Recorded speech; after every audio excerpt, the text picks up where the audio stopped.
രാജ്യങ്ങൾക്കിടയിൽ സംഘർഷങ്ങൾ വർദ്ധിച്ചു വരുമ്പോൾ ഇതെല്ലാം ഒരു മൂന്നാം ലോക യുദ്ധത്തിലേക്കുള്ള ചുവടുവയ്പായിട്ടാണ് നിരീക്ഷകർ നോക്കിക്കാണുന്നത്.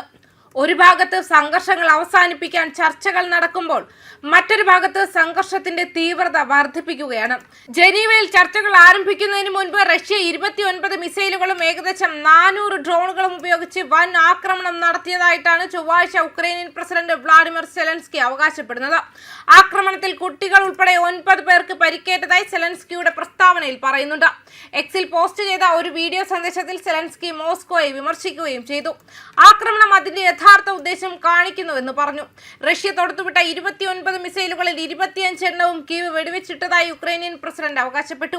അദ്ദേഹം പറഞ്ഞു, റഷ്യക്കാർ ദിവസം ആരംഭിച്ച വൻ ആക്രമണത്തിൽ വിവിധ തരം 29 മിസൈലുകൾ തൊടുത്തുവിട്ടു, 25 എണ്ണം വെടിവെച്ചു. ഇത് ഞങ്ങളുടെ വ്യോമ പ്രതിരോധത്തിന് ഒരു പ്രധാന ഫലമാണ്. വ്യോമ പ്രതിരോധം ഒരു ദൈനംദിന ആവശ്യകതയാണെന്ന് ഞങ്ങൾ ഒരിക്കൽ കൂടി ഊന്നി പറയുന്നു. ഇത് മനസ്സിലാക്കുന്ന എല്ലാ പങ്കാളികൾക്കും ഞാൻ നന്ദി പറയുന്നു. ജനീവയിൽ പുതിയ ഫോർമാറ്റുകൾ ആരംഭിക്കുന്ന ദിവസം തന്നെ റഷ്യ ഒരു ആക്രമണത്തോടെ സ്വാഗതം ചെയ്യുന്നു. അമേരിക്കയുമായി ത്രികക്ഷി, ഉഭയകക്ഷി. റഷ്യ എന്താണ് ആഗ്രഹിക്കുന്നതെന്നും യഥാർത്ഥത്തിൽ എന്താണ് ഉദ്ദേശിക്കുന്നതെന്നും ഇത് വളരെ വ്യക്തമായി കാണിക്കുന്നു. ഏകദേശം 400 ഡ്രോണുകളും വിക്ഷേപിച്ചു. കൂടാതെ ജനീവയിലെ US എതിരാളികളുമായി ആക്രമണം പ്രഖ്യാപിക്കാൻ അദ്ദേഹം ഉക്രൈനിയൻ പ്രതിനിധി സംഘത്തോട് ആവശ്യപ്പെട്ടു. യുദ്ധം അവസാനിപ്പിക്കുന്നതിനുള്ള ഒരു കരാറിന് ഉക്രൈൻ തയ്യാറാണെന്നും സെലൻസ്കി കൂട്ടിച്ചേർത്തു. ഇന്ന് വൈകുന്നേരം ജനീവയിൽ നടക്കുന്ന ആദ്യ റൗണ്ട് ചർച്ചകൾക്ക് ശേഷം പ്രതിനിധി സംഘത്തിൽ നിന്നും ഒരു റിപ്പോർട്ട് ഉണ്ടാക്കും.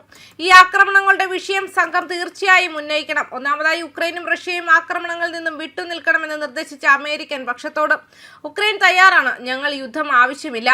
ഞങ്ങൾ എല്ലായ്പ്പോഴും സമമിതിയായി പ്രവർത്തിക്കുന്നു. നമ്മുടെ സംസ്ഥാനത്തെയും സ്വാതന്ത്ര്യത്തെയും പ്രതിരോധിക്കുന്നു. അതുപോലെ യുദ്ധം അവസാനിപ്പിക്കുന്നതിനുള്ള നീതിയുക്തമായ ഒരു കരാറിലേക്ക് വേഗത്തിൽ നീങ്ങാൻ ഞങ്ങൾ തയ്യാറാണ്. റഷ്യക്കാർക്ക് ഒരേ ഒരു ചോദ്യം ഇതാണ്: അവർക്ക് എന്താണ് വേണ്ടത്? കൂടാതെ ഷഹേദുകൾ, മിസൈലുകൾ, ചരിത്രത്തെക്കുറിച്ചുള്ള ഫാന്റസി സംസാരം എന്നിവ യഥാർത്ഥ നയതന്ത്രത്തെക്കാളും ശാശ്വത സമാധാനത്തെക്കാളും അവർക്ക് പ്രധാനമാണെന്ന വസ്തുതയ്ക്ക് റഷ്യക്ക് എന്തെങ്കിലും അനന്തരഫലങ്ങൾ ഉണ്ടാകുമോ എന്നും അദ്ദേഹം കൂട്ടിച്ചേർത്തു.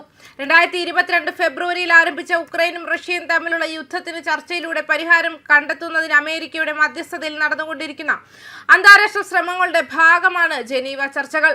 ജനുവരിയിലും ഫെബ്രുവരിയിലും ആദ്യത്തിലും യുണൈറ്റഡ് അറബ് എമിറേറ്റ്സിൽ നടന്ന 2 റൗണ്ട് ചർച്ചകൾക്ക് ശേഷമാണ് ജനീവ ചർച്ചകൾ നടന്നതെന്നും അൽ ജസീറ റിപ്പോർട്ട് ചെയ്യുന്നു. റഷ്യയുടെ സമീപകാല ആക്രമണത്തെ തുടർന്ന് ഒഡസയിലെ ജനങ്ങൾക്ക് ജലവിതരണം മുടങ്ങിയതായും ചൊവ്വാഴ്ച സെലൻസ്കി പറഞ്ഞു. ഏകദേശം 10 റെസിഡൻഷ്യൽ കെട്ടിടങ്ങൾക്ക് കേടുപാടുകൾ സംഭവിച്ചതായി അദ്ദേഹം അറിയിച്ചു.